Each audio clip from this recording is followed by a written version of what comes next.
deeq lacageed oo ay kaga qayb qaadanayaan horumarka ka socda degmadooda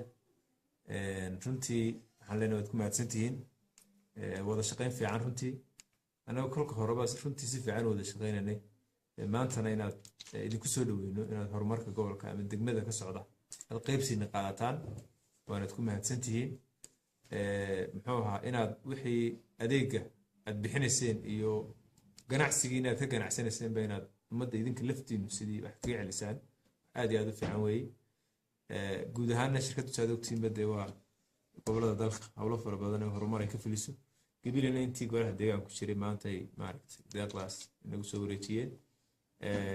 waanay dee idin geli doontaa oo kulli waxqabadkiina unbay ka mid noqon doontaa idinkana dee dalka gashataan sidaa iyo wada shaqayn fiican haddii ilahay dhahdo waxaan idinka rajeynayaa insha allahu sanadada soo socdana inaad waddo tilison loo bixiyo dhisi doontaan haddii ilahay dhahdo waxa tarkiina runtii waan sheegi doonaa waxa aad tarteen iyo waxa aad qabateenna insha allahu waan sheegi doonaa ummaddan way arkaysaa waana ka markhaati kacana inaan hantida maanta ay nagu wareejiyeen uga mahad celinayno kulley sidaa iyo wada shaqayn fiican asalaamu calaykum